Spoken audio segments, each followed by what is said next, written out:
వందనాలు తెలియజేస్తున్నానండి. ఇదైనా మన ధ్యానం నిమిత్తము కీర్తన గ్రంథం 6వ అధ్యాయం 4వ వాక్యాన్ని చదువుకుందాం. కీర్తన గ్రంథం 6వ అధ్యాయం. యెహోవా తిరిగి రమ్ము, నన్ను విడిపించుము. చాలండి, చిన్న ప్రార్థన చేసుకుందాం. పరిశుద్ధము నమ్మగలిగిన మా ప్రియ పరలోకపు తండ్రి, మీకు వందనాలు స్తోత్రాలు చెల్లిస్తూ ఉన్నాం. ప్రభువా, నీ పరిశుద్ధ పునరుద్ధానంలో మిమ్మల్ని ఆరాధించుటకు మందిరానికి మమ్మల్ని అందరినీ చేర్చినందుకే మీకు స్తోత్రం. ప్రభువా, ఇప్పటి వరకు పాటలు పాడుటకు, కీర్తించుటకు సహాయం చేశారు, ఆరాధనలో సహాయం చేశారు. మీకు వందనాలు తండ్రి. ఇప్పుడు మీ వాక్యాన్ని ధ్యానం చేసుకోబోతూ ఉండగా అల్పుడును నిష్ప్రయోజకుడు నన్ను మీరు అంగీకరించి మీ అగ్ని చేత కాల్చపటం వేసి పరిశుద్ధపరిచి మాతో మీరే మాట్లాడి మీ మహిమకు సిద్ధపరచమని సకల ఆటంకాలు, అడ్లు, నిద్రమత, ఔదేత, తిరిగిపోటు వేసినామంలో కొట్టివేస్తున్నాం. దేవదూతల పరిచరణ వేసినామంలో విడుదల చేస్తున్నాం. వెనుబద్దు పుట్టించి ఆత్మను సమ్మతి గల మనసును ఏసునామంలో విడుదల చేస్తూ ఉండగా పరిశుద్ధాత్మదేవ మీరే మీ శైలిలో, మీ స్థాయిలో మీ కార్యాలన్నీ మాలో చేయమని యేసుక్రీస్తు ప్రభుల వారి పరిశుద్ధమైన నామంలో ప్రార్థించి అడిగి వేడుకొని పొంది ఉన్నాం తండ్రి, ఆమేన్. ప్రియులారా, మనం చదువుకున్న వాక్య భాగంలో యెహోవా తిరిగి రమ్ము, నన్ను విడిపించుము అని ప్రార్థన చేస్తున్నాడు భక్తుడు. అటు అటు తిరిగితే మాత్రం కొట్టేస్తాను, కుదురుకొచ్చు. తెలుగులో ప్రభువా నన్ను విడిపించుము అన్నాడు. అదే ఇంగ్లీష్లో చూస్తే డెలివర్ మై సోల్ అన్నాడు. అండ్ ఏంటంట, ఏం విడిపించాలంట? ఆత్మను విడిపించుము అన్నాడు. ఇక్కడేమో నన్ను విడిపించుమని తెలుగులో చెప్పాడు. ఇంగ్లీష్లో ఇంకా చాలా చక్కగా నన్ను అనగా అర్థం ఈ శరీరాన్ని కాదు, నా ఆత్మను విడిపించుము అని దావీదు గారు ప్రార్థన చేసుకుంటూ ఉన్నాడు. కాబట్టి ప్రియులారా, దావీదు గారు అంటే మనలాగా సామాన్యుడు మాత్రం కాదు, మనలాగా చిన్న చితక జీవితం కాదు. రాజుగారు, మహారాజు. ఆయనే దేవుని సన్నిధిలో మోకరించి ప్రభువా నన్ను రక్షించుము, నన్ను విడిపించుమని ప్రార్థన చేసుకుంటే మనం కూడా ఖచ్చితంగా ప్రభువా నన్ను విడిపించుమని మనం కూడా ఏం చేయాలి? ఏం పని?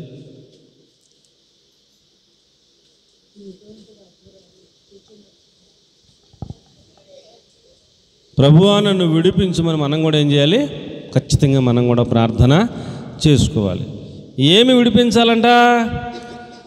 ఒక రాజుగా ఆయన ఆ స్థానంలో ఉన్నాడు కాబట్టి ఎవరైనా విడిపించాలంటే ఆయనే విడిపించగలడు కదా.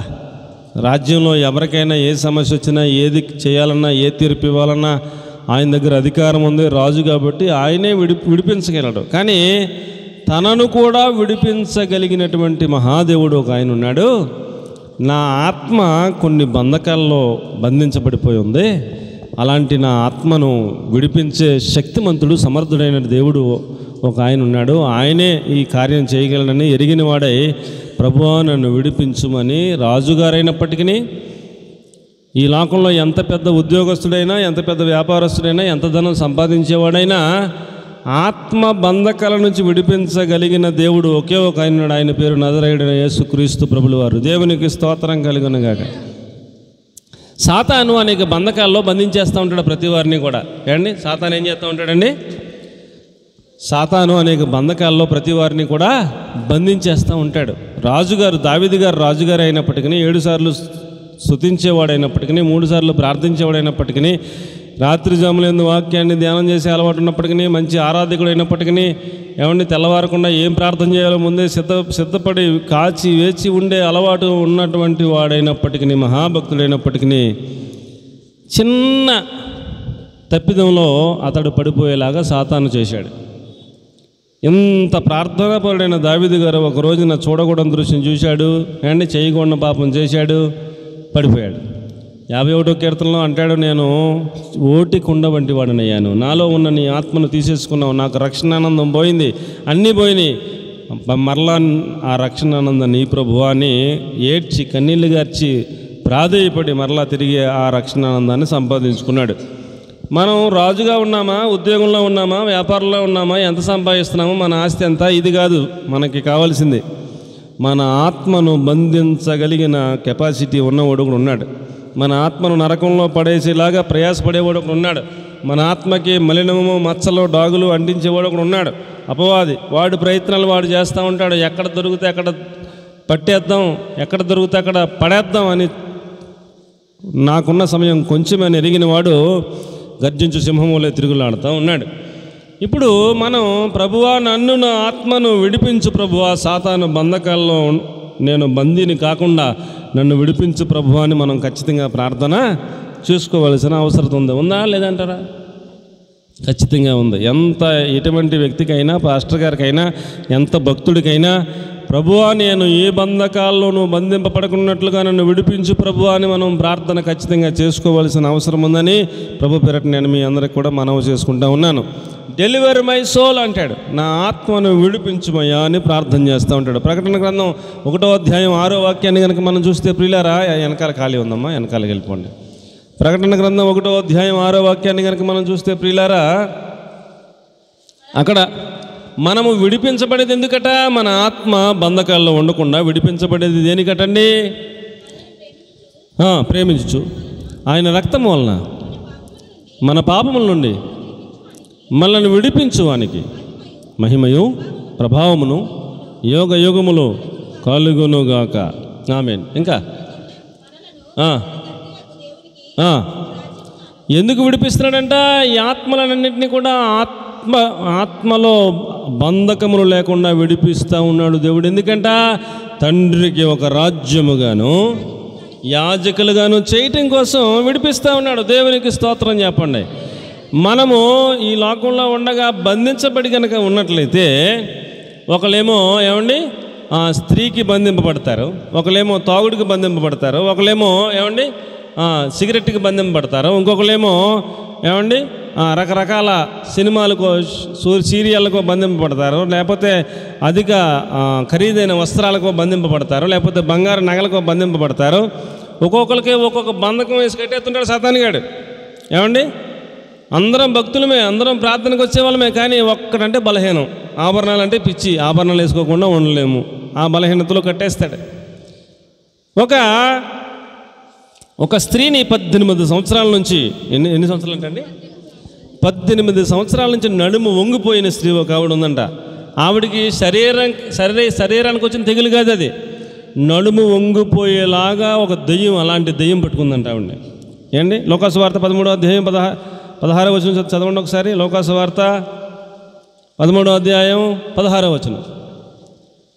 18 ఏళ్ల నుండి నడుము వంగిపోయి దయ్యం పట్టిన ఒక స్త్రీ ఉన్నారు. ఆమెను దేవుడు కనికరించి ఆమె నెత్తి మీద చెయ్యి వేసి ఆమెను స్వస్థపరిచాడండి. 18 ఏళ్ల నుండి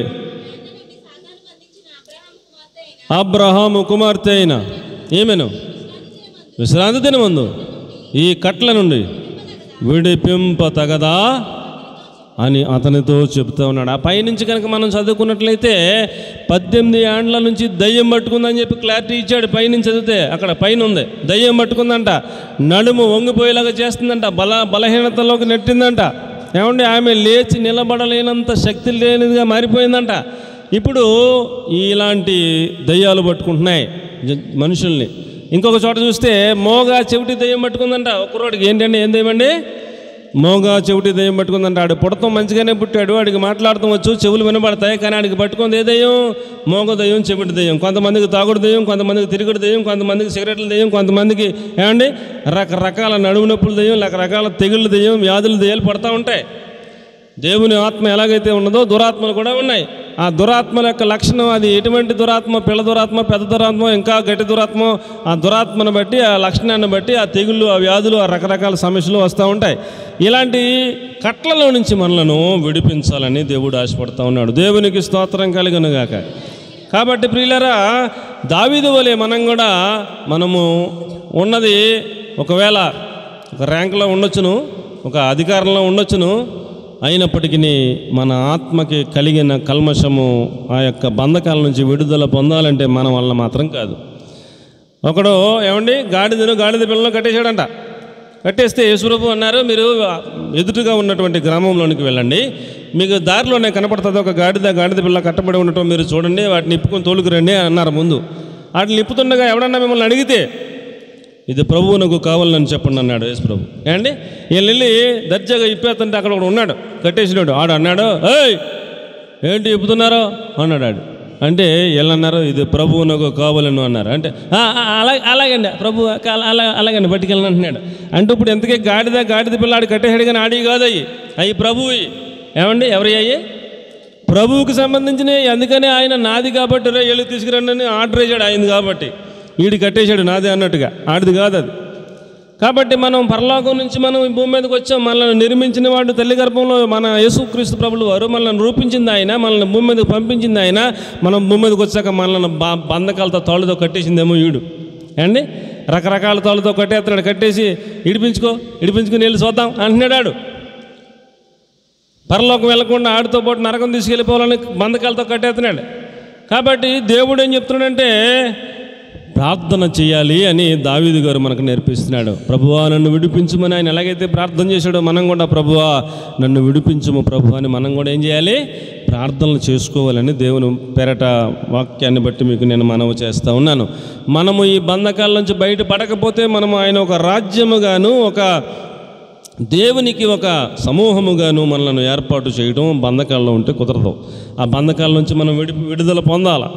కాబట్టి ప్రియులరా నన్ను విడిపించము ప్రభు అని దావీదు గారు ప్రార్థన చేసుకున్నట్లుగా దావీదు గారు తన జీవితం అంతా మనం కనుక చాలా జాగ్రత్తగా పరిశీలన చేస్తే ఒకే ఒక తప్పు చేశాడు. ఏంటండి? ఒక్కటే ఒక తప్పు చేశాడు. మరలా ఆ ఒక్క తప్పు ఒప్పుకున్నాక పశ్చాత్తాపడ్డాక ఆయన దేవుని సన్నిధిలో కన్నీళ్ళు గార్చి ప్రార్థన చేసి ప్రభువా ఈ మనసు ఈ యొక్క చెడ్డ అభిప్రాయానికి లోబడిపోతుంది, ఈ మనస్సు మొత్తం తీసేసి కొత్త మనసునిచ్చే ప్రభు అని చాలా వేదనతో కన్నీళ్లతో ప్రార్థన చేసుకున్నాడు. తర్వాత మరణం వరకు కూడా ఎప్పుడు మరలా ఒక్క తప్పు కూడా చేయలేదు. అలాంటి అవకాశం ఏమలేదు. కాబట్టి మనకు అలాంటి కృప దేవుడు ఇచ్చినట్లుగా మనల్ని విడిపించేటట్లుగా మనం ఖచ్చితంగా ప్రతి దినం ప్రభువా నన్ను విడిపించుము, సాతాను నన్ను కట్లలో బంధించకుండా నన్ను విడిపించి కాపాడి నీ రాజ్యంలో ఒక భాగముగా నన్ను సిద్ధపరచు ప్రభువా అని మనం ప్రార్థనలు చేసుకోవాల్సిన అవసరం ఉంది. మరి ఏదో ప్రార్థనకు వస్తున్నామండి, కాసేపు కూర్చొని ఏదో 2 పాటలు పాడేసి 4 మాటలు వినేసి ఆమెనని చిన్న కానుకచ్చి వెళ్ళిపోతున్నామండి అంటే కుదరదు. నీకేం కట్లు ఉన్నాయి అనేది చాలా గుర్తించవలసిన అవసరం ఉంది. దావీదు గారు అంటే మహాభక్తుడే, రాజుగారే ప్రభువా నన్ను విడిపించమని ప్రార్థన చేసుకుంటే ఖచ్చితంగా మనం కూడా ఏమండి ప్రభువా నన్ను విడిపించయ్యా అని మనం కూడా ప్రార్థన చేసుకోవాలి ఖచ్చితంగా. ఏమో ఏ బంధకాల్లో మనల్ని బంధించాడో మనకేం తెలుసు. పెద్ద పెద్ద మహాభక్తుల్నే ఏమండి ఆ బంగారం దగ్గర, వెండి దగ్గర, వెలగల వస్త్రం దగ్గర కట్టేశాడు, స్త్రీ దగ్గర కట్టేశాడు ఏమండి. కాబట్టి మనం పెద్ద ఏమి నేను చాలా సూపర్ అనుకోవాల్సిన పని ఏం లేదు. ప్రభువా నీవు నీ సహాయం లేకుండా నేనేమీ చేయలేను, నీవు నన్ను విడిపించు నాయన అని మనం ప్రార్థన చేసుకోవాల్సిన అవసరం ఉంది. మంచిది ప్రియులారా, మొదటి మాట ఏమిటనగా మనము బంధింపబడిన వారిని విడిపించాలని ప్రార్థన చేయాలి. ఒకవేళ నీవు కనుక విడిపించబడిన వ్యక్తి అయితే, నీవు రక్షణ పొందిన వ్యక్తి అయితే, నీవు పరలోక రాజ్యానికి సిద్ధపరచబడుతున్న వ్యక్తి అయితే ప్రభువా నన్ను విడిపించుము అంటూనే బంధించబడిన వారిని అనేకులను విడిపించుము నాయన అని ప్రార్థన మనం చేయాలి. చూడండి కీర్తన గ్రంథం 68వ అధ్యాయం 6వ వచనం. కీర్తన గ్రంథము 68వ అధ్యాయము 6వ వచనం. ఎవరో ఒకరు ఎంతమంది ఉన్నారు చదువుకున్న పిల్లలు, అలా చెప్పకండి టక్కుమని తీసేయాలి. దేవుడు అమ్మా ఏకాంగులను సంసారులుగా చేస్తాడు. ఆయన బంధింపబడిన వారిని విడిపించి బంధింపబడిన వారిని ఏం చేస్తాడట? విడిపించి వర్ధిల్ల చేస్తాడు. సరిపోతాడు. దేవునికి స్తోత్రం కలుగునుగాక. ప్రియులారా, బంధింపబడిన వారిని ఆయన విడిపిస్తాడు, వర్ధిల్ల చేస్తాడు. అది మనం నేర్చుకోవలసినటువంటి పాఠం. నీ మట్టుకు నీవు ప్రభువా నన్ను ఏ బంధకాల్లోనూ సాతాను బంధించకుండా నన్ను కాపాడు నాయనని ప్రార్థన చేసుకుంటూనే మహాబలవంతుడైనటువంటి సంసోను గారినే ఏమండి ఒక స్త్రీ ద్వారా పాపంలో పడేసాడా లేదా? పడేసాడా లేదండి? మహాభక్తిపరుడైన దావీదు గారినే పడేసాడా లేదా? మహాభక్తుడైన ఆకారునే పడేసాడా లేదా? ఏమో ఎక్కడ ఎప్పుడు ఎవరికి ఎటువంటి బలహీనతలో పడేస్తాడో మనకు తెలియదు. కాబట్టి మనము ప్రభువా నన్ను విడిపిస్తూ ఉండు నాయనని ప్రార్థన చేసుకుంటూనే అనేక స్థితులను, అనేక జనాంగాలను, బంధకములలో ఉన్నవారిని విడిపించు ప్రభువా అని మనం ప్రార్థన చేయాల్సిన బాధ్యత మన మీద ఉన్నదని దేవుని వాక్యం మనకు తెలియజేస్తూ ఉంది. దేవునికి స్తోత్రం చెప్పండి. దేవుడు డైరెక్ట్గా ఒక బంధకాల్లో ఉన్న వ్యక్తి దగ్గరికి వచ్చి ఆ బంధకాలు విప్పడం. అమ్మ వైపు చూడండి. దేవుడు డైరెక్ట్గా ఒక వ్యక్తికి ఉన్న బంధకాలను ఆయన వచ్చి ఆయన విడిపించడం. ఎలా విడిపిస్తాడు? ఆయన మార్గం ఎలా ఉంది, ఆయన పద్ధతి ఎలా ఉందని మనం కనుక చూస్తే ఏమండి అపోస్తలుడైన పౌలు గారిని, శీల గారిని చెరసాల్లో వేశారు. ఎక్కడ వేశారండి? చెరసాల్లో వేశారు. చెరసాల్లో వేస్తే అప్పటికే చితక్కొట్టారు, ఒళ్ళంతా గాయాలైన రక్తాలు కారుతూ ఉన్నాయి, మొత్తం బొండలు బిగించారు, రక్తం అంతా కూడా నరాలన్నీ కూడా ఉబ్బుకొని కాలు ఉబ్బుకొని పోట్లు బాధలు వచ్చేస్తున్నాయి. ఏడుపు తప్ప మూలుగుతుంది తప్ప వేరే ఏమీ చేయలేము. అలాంటి పరిస్థితుల్లో ఉన్నారు అపోస్తలుడైన పౌలు గారు, శీల కూడానే. అయినను శరీరం అంతా నలగొట్టబడిపోయిన ఆత్మలో ఆనందంతో వాళ్ళు పాడుటకు ఆరాధించడానికి మొదలుపెట్టారంట. ఏం చేశారంట? అర్ధరాత్రి ఏం చేశారంటే వాళ్ళు దేవుని స్తుతించుటకు, పాడుటకు, ఆరాధించడానికి మొదలుపెట్టారంట. వాళ్ళు స్తుతిస్తూ ఉంటే, దేవుణ్ణి ఆరాధిస్తూ ఉంటే, వాళ్ళు దేవునికి ఆ యొక్క స్తోత్రాలు చెబుతూ ఉంటే, చెరసాల్లో ఉన్న ఖైదీలు ఉంటారు చూశారు. ఖైదీలు అంటే వాళ్ళందరూ ఎలాంటి మనుషులండి? నరహంతకులై ఉంటారు. ఎవరినో చంపేస్తే ఖైదీలు చెరసాల్లో కూర్చుంటారు, లేకపోతే దొంగతనాలు చేసి చెరసాల్లో కూర్చుంటారు, లేకపోతే ఏదో ఒక చేయరాని పాపం, భయంకరమైన పాపాలు చేసిన వాళ్ళందరూ కూడా అక్కడ కరుడు కట్టిన నేరస్తులందరూ కూడా చెరసాల్లో ఉన్నారు.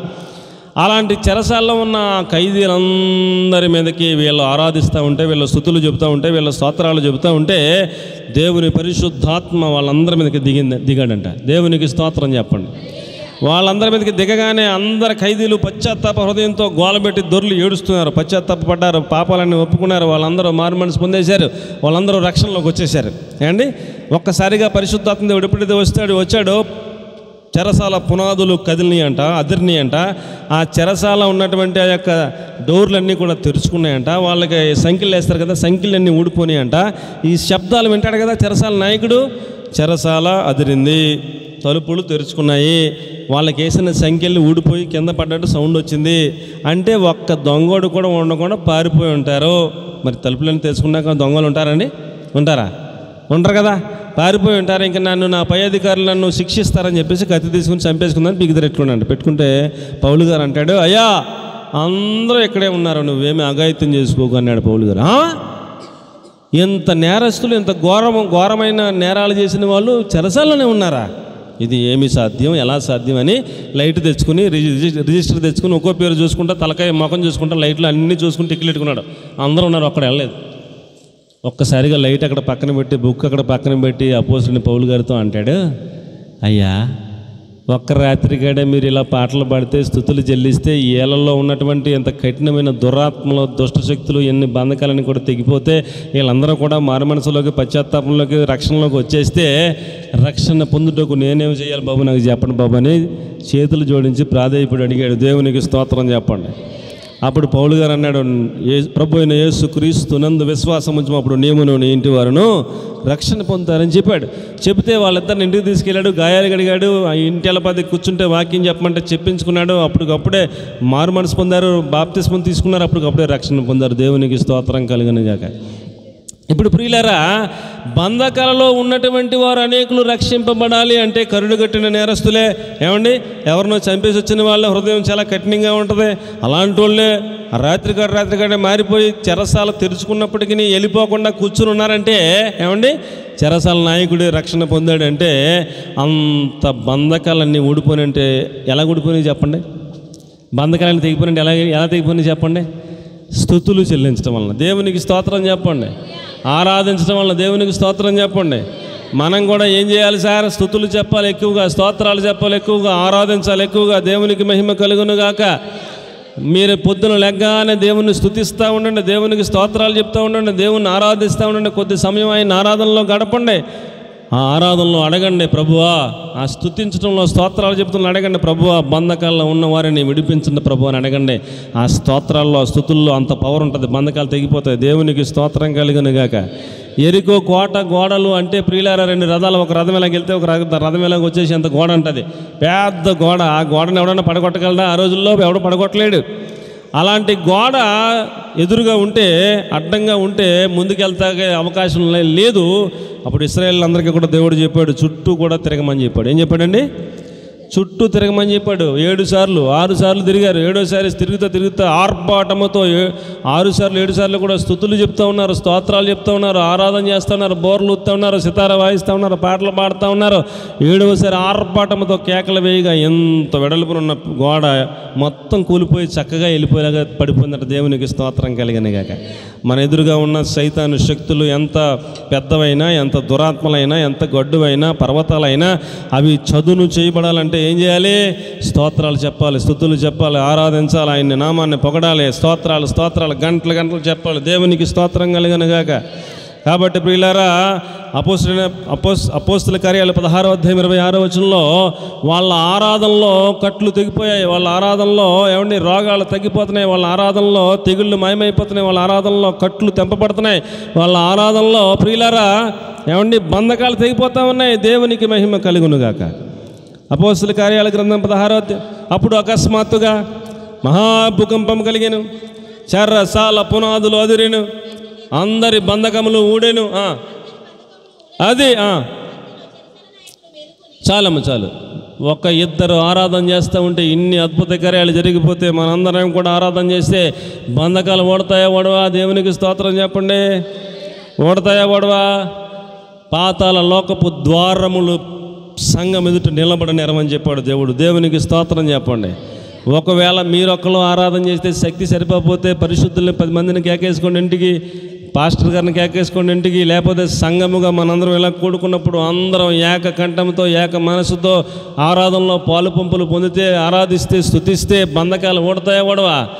సంఘము ప్రార్థన చేస్తేనంట సంఘం ఎదుట పాతాళ లోక ద్వారములు నిలబడనేరవంట. పాతాళ లోకం, అందులో ఉన్న దురాత్మల సమూహం, వాళ్ళు అంత గొప్ప దురాత్మలైనా పెద్ద దయ్యాలైనా సంఘము స్తుతిస్తూ ఉంటే, సంఘము ఆరాధిస్తూ ఉంటే, సంఘము స్తోత్రాలు చెప్తూ ఉంటే పునాదులు అదిరిపోతాయి. దేవునికి స్తోత్రం చెప్పండి. పాతాళ లోకపు ద్వారములు నిలబడనేరవని చెప్పాడు. దేవునికి మహిమ కలుగునుగాక. కాబట్టి ప్రియులారా, మనము ఆయనను ఆరాధించే వాళ్ళంగా మనందరం కూడా తర్ఫీదు పొందాలి. ఆయన్ని ఆరాధించాలి, ఆయన్ని స్తుతించాలి, ఆయన్ని కీర్తించాలి, ఆయనను గణపరచాలి, ఆయనను స్తోత్రాలు ఎక్కువగా చెబుతూ ఉండాలి.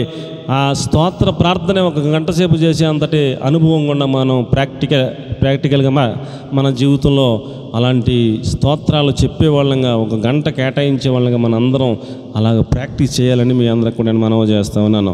107వ కీర్తన 14వ వాక్యాన్ని కనుక మనం చదివితే, ఆయన కట్లను తెంపేస్తాడంట. ఒక వ్యక్తికి ఉన్న బంధకాలు దేవుడు ఎలా తెంపుతాడు? మనము స్తుతిస్తూ ఉంటే బంధకాలు ఉన్నవారి బంధకాలను దేవుడు తెంచుతూ ఉంటాడు. అది ఆర్డర్, ఆయన పెట్టిన ఆర్డర్. ఆయన డైరెక్ట్గా తెంపడు. ఎలా తెంపుతాడంట బంధకాలు? మనము సంఘముగా స్తుతిస్తూ ఉంటే, మనం సంఘముగా ఆరాధిస్తూ ఉంటే, లేకపోతే పరిశుద్ధులు 10 మంది కూడి వాళ్ళ స్తుతులు చెల్లిస్తూ ఉంటే, స్తోత్రాలు చెల్లిస్తూ ఉంటే, లేకపోతే అపోస్తలుడైన పౌలు గారి వల్ల శీలగారి వల్ల ఒక ఇద్దరైనా కలిసి స్తోత్రాలు చెబుతూ ఉంటే, స్తుతులు చెల్లిస్తూ ఉంటే, ఆరాధిస్తూ ఉంటే, అప్పుడు అక్కడ ఉన్నటువంటి సమీపంలో ఉన్న వారందరి బంధకాలను దేవుడు తెంచేస్తాడట.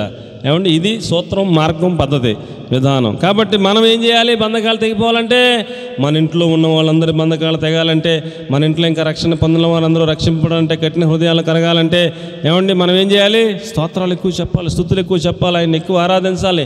ఈ ప్రాక్టికల్ మనం ఎక్కువగా చేయాలని మీకు నేను మనవి చేస్తున్నాను. ఆయన కట్లను తెంపివేసి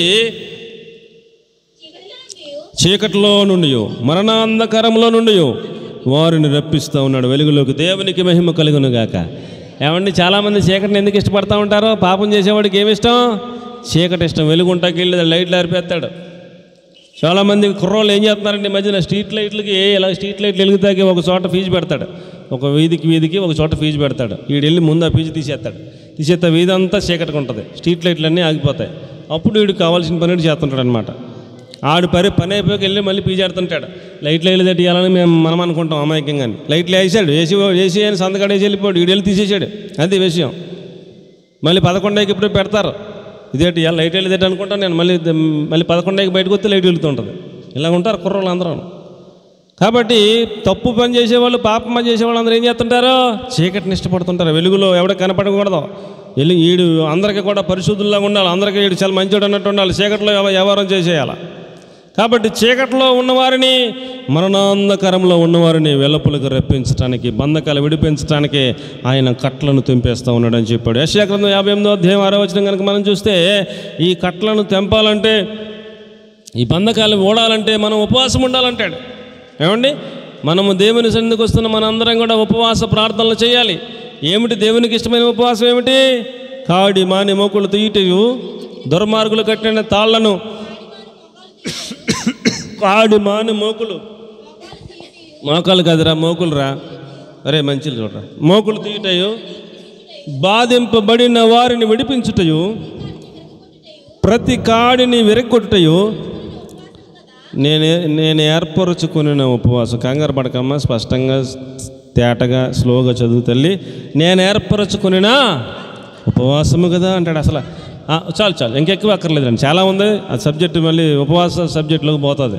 ఇప్పుడు మనం కట్లను తెంపివేయాలంటే, బంధకాలను ఓడదీయాలంటే ఏమండి మనం ఏం చేయాలంట? ఉపవాస ప్రార్థనలు చేయాలంటాడు. మొదటగా స్తుతించడం నేర్చుకుందాం, స్తోత్రాలు చెప్పడం నేర్చుకుందాం, ఆరాధించడం నేర్చుకుందాం, ఉపవాసాలు ఉండటం నేర్చుకుందాం. ఇవి మనకు ఉన్నటువంటి ఆయుధాలు.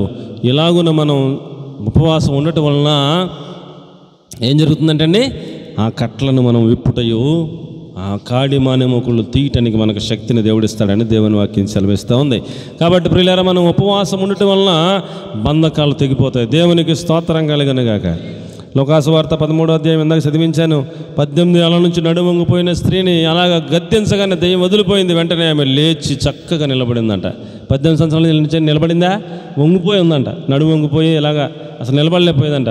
దెయ్యం బాగానే ఏమైందండి? చక్కగా లేచి నిలవబడిందంట. దేవునికి మహిమ కలుగునుగాక. రకరకాల దెయ్యాల చేత పీడింపబడుతున్న వారు అనేక మంది ఉంటారు. వాళ్ళను విడిపించాలంటే ఉపవాసం ఉండాల్సిందే, తప్పదు. కాబట్టి మనం దేవునికి మందిరానికి వస్తున్నామండి, కాసేపు ప్రార్థనలో పాలుపంపుల ముందు వెళ్ళిపోతున్నామండి అంటే కుదరదు. స్తుతించడం నేర్చుకోవాలి, స్తోత్రాలు చెప్పడం నేర్చుకోవాలి, ఆరాధించడం నేర్చుకోవాలి. ఆరాధన అయిపోయాక, స్తోత్రాలు చెప్పడం అయిపోయాక, పాటలు అయిపోయాక వాక్యానికి కొత్తం కాదు. మౌనంగా ఉన్నారంతే. ఆమె అంటలేదు, స్తోత్రం అంటలేదు, అలాగే చేద్దాం అంటలేదు, బేగు వస్తాం అంటలేదు, ఏమంటలేదు, అలా సైలెంట్గా ఉన్నారంతే. దేవునికి స్తోత్రం చెప్పండి. హల్లెలూయా. కాబట్టి ప్రియులారా, ఎటువంటి దయ్యపు శక్తుల నుంచైనా విడుదల కావాలంటే మనందరం ఏం చేద్దాం? ఉపవాస ప్రార్థనలు చేయాలి. అప్పుడు విడుదల వస్తుంది. యేసు ప్రభు శిష్యులు అంటారు, మేము రాత్రి అంతా ప్రార్థన చేశాం కదా, మాకేమీ కార్యం జరగలేదు, నువ్వు పొద్దున్న వచ్చి గద్దెంచగానే దయ్యం పోయిందంటే అసలు సీక్రెట్ అంటే చెప్పని యేసు ప్రభుని అడిగితే అన్నాడు, నేను 40 రోజులు ఉపవాసం ఉండి అప్పుడు ఈ పరిచర్యను ప్రారంభించాను నాన్న. నేను దేవుని కుమారుని కూడా ఉపవాసం ఉన్నాను, ఎందుకంటే శక్తి కావాలి కాబట్టి. మీరు కూడా నేను చనిపోతాను, నేను దేవుని కుడిపార్శ్వాన ఉండటానికి పరలోకం వెళ్ళిపోతాను, ఆ తర్వాత మీరు కూడా ఉపవాసం ఉంటారు, అప్పుడు మీకు శక్తిని ఇస్తానని చెప్పాడు. దేవునికి స్తోత్రం చెప్పండి. కాబట్టి ఎవరికైనా ఒకటే సూత్రం, మనం ఉపవాసం ఉంటే మనకి దుష్ట శక్తులను విడిపించగలిగిన, కట్లను తెంపగలిగిన, బంధకాల నుంచి విడుదల కలిగించగలిగిన శక్తిని దేవుడు మనకి ఇస్తాడు. మనం ప్రార్థన చేసినప్పుడు ఆ బంధకాలను ఊడిపోతూ ఉంటాయి. దేవునికి స్తోత్రం చెప్పండి. కాబట్టి ప్రియులారా, మనము ఏమండి ఏమి విడుదల పొందాలి, ఏమి విడిపించమని ప్రార్థన చేసుకోవాలి? బంధింపబడిన వారిని విడిపించమని ప్రార్థన చేసుకోవాలి. నన్ను విడిపించు ప్రభు, ఇంకా అనేక మంది బంధింపబడి ఉన్నారు, వాళ్ళందరి బంధకాల నుంచి వాళ్ళని విడిపించు నాయనా అని ప్రార్థన చేసుకోవాలి. ఏమండి, కాబట్టి మనం ఎలాగున బంధింపబడిన వారి కట్లను తెంపుటకు, వారి యొక్క బంధకాలను విడిపించడానికి మనము ఉపవాస ప్రార్థనలు చేయాలి, స్తుతులు చెల్లించాలి, స్తోత్రాలు చెల్లించాలి, ఆరాధన చేయాలని ఇలాగున మనం సాధన చేస్తూ మనము ముందుకు సాగిపోవాలని దేవుని వాక్యం మనకు బోధిస్తూ ఉంది. కాబట్టి ప్రియులారా, రెండవ మాట ఏమిటనగా కీర్తన గ్రంథం 54వ అధ్యాయం 7వ వచనం. మనము రక్షింపబడిన తర్వాత, రక్షణ పొందేశాను కదా, నేను పరలోక రాజ్యానికి సిద్ధపడిపోతున్నాను కదా, నా మట్టుకు చాలే అనుకోకుండా రక్షణ పొందిన వారికి కూడా ఆపదలు వస్తాయంట. రక్షణ పొందిన వారికి ఆపదలు రావని దేవుడు ఎక్కడ చెప్పలేదు. రక్షణ పొందిన వారికి కూడా ఆపదలు వస్తాయి, నీతిమంతులకు కూడా ఆపదలు వస్తాయి. ఆపదలు వస్తే మనం ఏం చేయాలంటాడు? ఆపదలలో నుంచి నన్ను విడిపించుము ప్రభు అని మనం ప్రార్థన చేసుకోవాలంట. ఏమండి, ఆపదల్లో నుంచి రక్షింపబడిన వాడికి, ప్రార్థనకు వచ్చేవాడికి, మందిరానికి వచ్చేవాడికి అసలు ఆపదలే రావని బైబిల్లో ఎక్కడ చెప్పలేదు. ఆపదలు వస్తాయి. వచ్చినప్పుడు మనం ఏం ప్రార్థన చేసుకోవాలి? ప్రభు, ఆపదల్లో నుంచి నన్ను విడిపించుము ప్రభు అని ప్రార్థన చేసుకోవాలి. బంధకాల నుంచి విడుదల పొందాలి. తర్వాత ఏమండి, వస్తున్న ప్రతి ఆపదలో నుంచి మనలను విడిపించగలిగిన శక్తిమంతుడు ఆయన మాత్రమే. మనల్ని ఎవడు విడిపించలేడు. కాబట్టి ప్రభు, నన్ను ఆపదల్లో నుంచి విడిపించుము ప్రభు అని మనం ప్రార్థన చేసుకోవాలి. ఎలాగ విడిపిస్తాడు ఆపదల్లో నుంచి? ఎలా విడిపిస్తాడంట?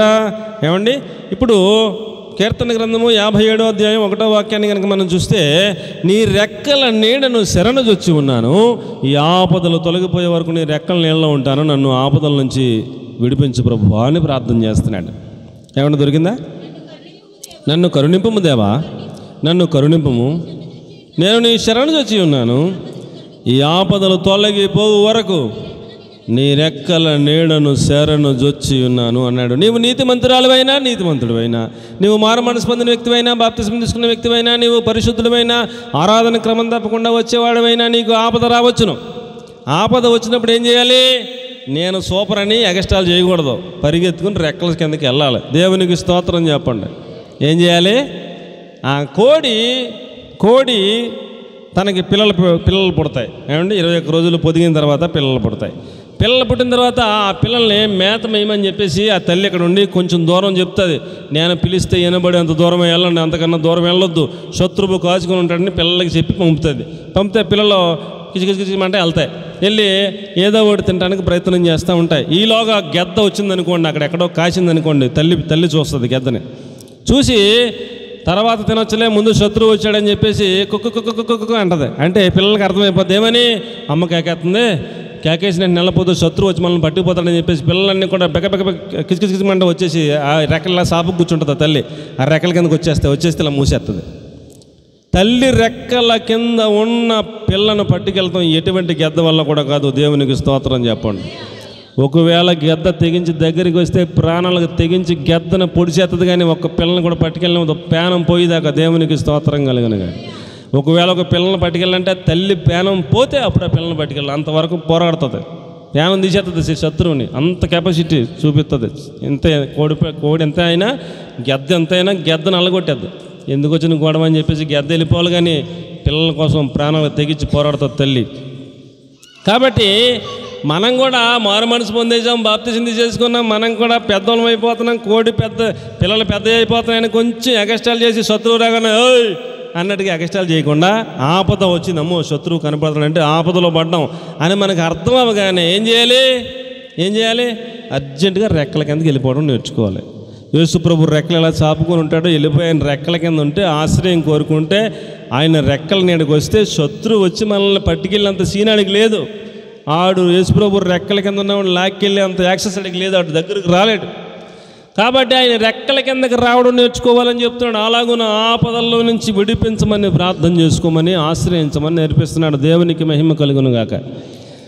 అలాగ పెరగ్గా మనం కూడా కోడి అంత వయసు వచ్చేస్తే అప్పుడు శత్రువుని మనమే డైరెక్ట్గా ఎదుర్కోవచ్చు, మనమే యుద్ధం చేయొచ్చు. దేవునికి స్తోత్రం చెప్పండి.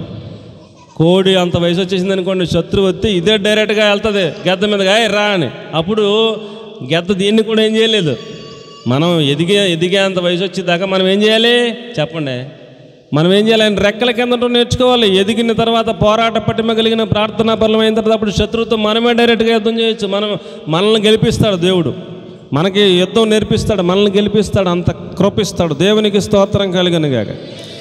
ఏమండి, మనము ఎంత నీతిమంతులమైనా మనకి ఆపదలు అనేకములు వస్తాయంట. ఎన్ని వస్తాయంట?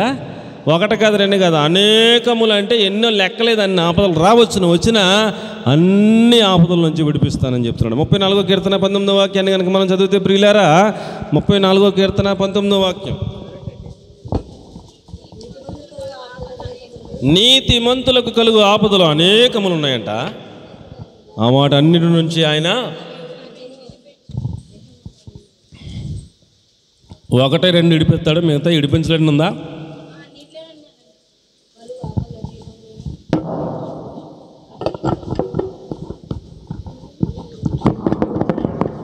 వచ్చిన ఆపదలు అనేకములు ఉన్నాయంట. ఒకటి రెండు ఇడిపిస్తాడు, మిగతా అన్ని పక్కన అలాగే ఎడతాడు. ఆయన వల్ల కాదని రాశారా? ఎన్ని ఆపదలైనా రావచ్చు, వచ్చిన అన్నిటిలో నుంచి ఏం చేస్తాడంట? అన్నిటి నుంచి విడిపిస్తాడు. దేవునికి స్తోత్రం చెప్పండి. కాబట్టి ప్రియులారా, మనము ఎలాగా మనం విడుదల పొందాలి అని అంటే ఆయనను ఆశ్రయించడం నేర్చుకోవాలి. ఏం చేయాలండి? ఆయనను ఆశ్రయించడం నేర్చుకోవాలి. చాలాసార్లు నేను చెప్తూ ఉంటాను, నా చిన్నప్పుడు నేను మా అలాగ వాక్యాలు వినేవాడిని. ఒక గైరు కోడిపిల్ల అంట. గైరు కోడిపిల్ల అంటే కొంచెం చర్చికి వచ్చేవాళ్ళని కొంచెం ముదురులు అనమాట. కొంచెం ముదురులు ఏం చేస్తారంటే, నాకు వాక్యం తెలుసు, నాకు అన్నీ తెలుసు, ఏంటి తల్లి చెప్పి మాట వినాల్సిన పని ఏంటి, నేనే గైరు కోడిపిల్లని, నాకు అన్నీ తెలుసు అని తల్లి పిలుస్తున్నా సరే ఇది వెళ్దాం. పిల్ల ఏం చేస్తుంది? వెళ్దా అత్తమాన ఇలాగ పంపుతావు, ఏదైనా తిందామని వస్తే మళ్ళీ వెంటనే కేకే చేస్తావు, సూపరాద్దాన ఏమి తల్లివే నువ్వు అని తల్లి మీద నిందలు వేస్తారనమాట పిల్లలు. ఎంత కేకేసినా వెళ్దాం, మిగిలిన పిల్లలన్నీ రెక్కల కిందకి వచ్చేస్తాయి, అది ఒకటి రాదు. ఈ తల్లి చెప్తా ఉంటుంది, రే తొందరగా రారా ఎండ్రా అని. ఎంత మొరపెట్టుకున్నా ఎండాడు. ఆడి గైరు కోడిపిల్ల కదా, ఆడు వినకుండా ఏటో అత్తమాని పిలుస్తుంది అలాగెలాగని తిట్టుకుంటా అక్కడే ఉంటాడు. ఉంటే గెద్ద చూస్తాడు, చూసి శత్రువు చూసి తల్లి వచ్చి కాపాడే అంత డిస్టెన్స్లోంచి దాటేసింది, ఇంకా తల్లి రాలేదని చెప్పేసి సర్రమని దిగుతుంది, పట్టుకుని పోద్ది. ఇప్పుడు ఏం చేయాలి? ఇప్పుడు ఏం చేయాలి? తల్లి కాపాడగలుగుతుందా? చెప్పినప్పుడు ఇంటనే కాపాడుతుంది. ఇంకా దూరం వెళ్ళిపోతే తల్లి ఏమీ కాపాడలేదు. తీసుకెళ్ళి ఏదో చెట్టు కొమ్మలో పెట్టి జాయిగా తొక్కిపోయేటప్పుడు పొడుతూ మొదలెడుతుంది. కొంచెం తింటం మొదలెడితే అప్పుడు తెలుస్తుంది బాధ. అయ్యో మా అమ్మ చెప్పినప్పుడు వెళ్ళలేదు, నేను పిలిచిన వెంటనే వెళ్ళిపోయి ఉండాల్సింది అని అప్పుడు తెలిస్తే సుఖం ఏమనుందా? ఉపకారం ఏమి లేదు. ఎక్కడ ఇంటేనే వస్తేనే కాపుదల, ఎగస్ట్రాలు చేస్తే అంతే, శత్రువు దొరికేస్తే అయిపోతాం. కాబట్టి 59వ కీర్తన 16వ వచనంలో చెప్పాడు, ఆయన నాకు కోటగా ఉన్నాడు, ఆయన నాకు ఆశ్రయముగా ఉన్నాడు అన్నాడు. ఒక వ్యక్తి ఆశ్రయపురము లోపలికి ఎప్పుడైతే వచ్చేసాడో ఇంకా ఎవడేమీ చేయకూడదు, అది ఆర్డర్. ఆశ్రయపురము గేటుకు బయట ఉన్నంతసేపు శత్రువుకి యాక్సెస్ ఉంటుంది. శత్రువు వీడిని కొట్టడానికి ఆడికి అవకాశం ఉంది. ఆశ్రయపురము గేట్ లోపలికి వచ్చేసాడు, శత్రువు రాకూడదు, వీడిని ఒంటిపై చేయకూడదు, చేస్తే ఆడికి ఇంకా మళ్ళీ శాపనార్థం వచ్చేస్తాడు. ఆడిని ముట్టుకోకూడదు, అంత నియమం పెట్టాడు దేవుడు. ఆ గడప లోపలికి వెళ్ళిపోయాడంటే ఇంకా ఆడు కూడా ఆశ్రయపురంలోకి వెళ్ళిపోయి మనం ఏం చేయలేమని చెప్పేసి వెనక్కి పోతాడు. ఆడు అంతటాడు మళ్ళీ బయటకు వస్తే ఆడు చూస్తే అప్పుడు వీడి మీద దాడి చేయొచ్చు, ఆడి మీదకి ఏమి నేరం వెళ్దాం. ఈడి కావాలని ఆడికి దొరికిపోడు కాబట్టి ఆడి మీద ఏమి నేరం ఉండదు. ఆ లోపల వచ్చి కొడితే ఆడి పని అయిపోయినట్టే. అంత నియమం పెట్టాడు దేవుడు. ఆశ్రయపురము లోపలికి వచ్చేయాలండి, వచ్చేస్తే సురక్షితంగా ఉంటాం. కాబట్టి మనము 59:16 ఏం చెప్పాడు? నీవు నాకు ఎత్తైన కోటగా ఉన్నావు, ఆపద్దినమున నాకు ఆశ్రయముగా ఉన్నావు. మనకు వచ్చిన ఆపదలన్నిటిలో మనకి ఆయన ఆశ్రయముగా ఉంటాడు, కోటగా ఉంటాడు. ఆయన రెక్కల కిందకు వచ్చేస్తాం, నేర్చుకుంటే కాపాడబడిపోతాం, విడిపించబడతామని దేవుని వాక్యాన్ని బట్టి మీకు నేను మనవి చేస్తా ఉన్నాను. దేవునికి స్తోత్రం కలుగును గాక. మొదటి పాయింట్ ఏంటి? ఎలా విడిపించబడాలి? బంధింపబడిన వారందరూ విడిపించబడాలి. రెండో పాయింట్ ఏంటి? ఆపదలన్నిటిలో నుంచి విడిపిస్తాడు.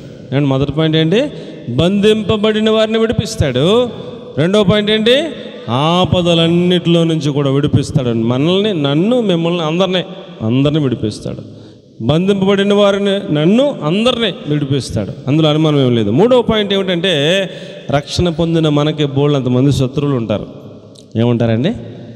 రక్షణ పొందిన మనకి ఏముంటారో బోళ్ళంతమంది శత్రువులు ఉంటారు. అడుగడుగున మన కోసం గోతులు తవ్వుతారు, అడుగడుగున మన కోసం మందు పాత్రలు పెడతారు, అడుగడుగున మన కోసం బాంబులు పెడతారు. ఎప్పుడు ఎక్కడ ఎవరు ఏం పెట్టారో కూడా మనకు తెలియదు, అంత శత్రువులు మనకు ఉంటారు. కీర్తన 18:48 అయినను సరే ఆయన శత్రువుల చేతుల నుంచి విడిపిస్తాడంట. దేవునికి మహిమ కలుగునుగాక. కీర్తన 18:48